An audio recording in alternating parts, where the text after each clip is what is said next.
हक्काची, नाही कुणाच्या बापाची, वीज आमच्या हक्काची, नाही कुणाच्या बापाची, राज्य सरकारचा, धिक्कार असो, सर्वसामान्यांची लूट करणाऱ्या राज्य सरकारचा, धिक्कार असो, अदानी तुपाशी तुपाशी, सर्वसामान्य उपाशी, अदानी तुपाशी, सर्वसामान्य उपाशी, भांडवलदार खोर राज्य सरकारचा, धिक्कार असो, भांडवलदार खोर केंद्र सरकारचा, धिक्कार असो, भांडवलदार केंद्र सरकारचा, धिक्कार असो, चलेगी नहीं चलेगी, दादागिरी नहीं चलेगी, वीज आमच्या हक्काची, नाही कुणाच्या बापाची, वीज आमच्या हक्काची, नाही महाप्रचंड घोटाळा करणाऱ्या राज्य सरकारचा, धिक्कार असो, महाप्रचंड घोटाळा करणाऱ्या राज्य सरकारचा नहीं चलेगी, दादागिरी नहीं चलेगी, 139 अब्ज कोटी रुपये खर्च सरकारचा, प्रीपेड मीटर लादणाऱ्या केंद्र सरकारचा, धिक्कार असो,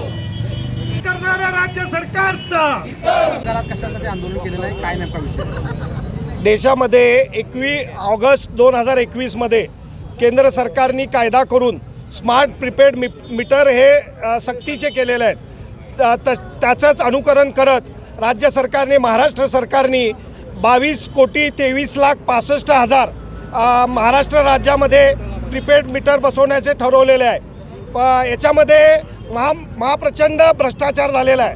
कारण जेवढी रकमेचं मीटरचे टेंडर अदानीने भरलेलं होतं ते 6,000 रुपयेप्रमाणे प्रत्येक मीटरला टेंडर भरलेलं होतं.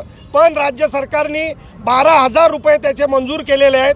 आणि जर काही 22 कोटी हे जर काही आकडेवारी आपण जर काही बघितली तर त्याच्यानुसार याच्यामध्ये 135 कोटी 39 लाख 135 अब्ज 39 कोटी रुपयाचा भ्रष्टाचार झालेला आहे.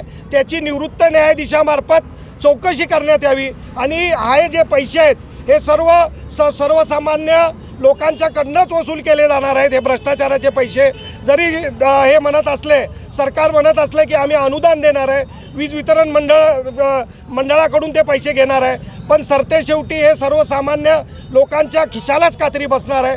त्याच्यामुळं आम्ही या ठिकाणी हे आंदोलन पुकारलेलं आहे. सरकारला झटका दे, शॉक दे, अशा प्रकारचं आंदोलन आम्ही या कोल्हापूरमध्ये पुकारलेलं आहे. आणि या अधिवेशनात या स्मार्ट मीटर सक्ती किंवा हे स्मार्ट मीटर सरसकट गुजरातप्रमाणे, केरळप्रमाणे रद्द करण्यात यावेत अशी आम्ही मागणी करत आहोत.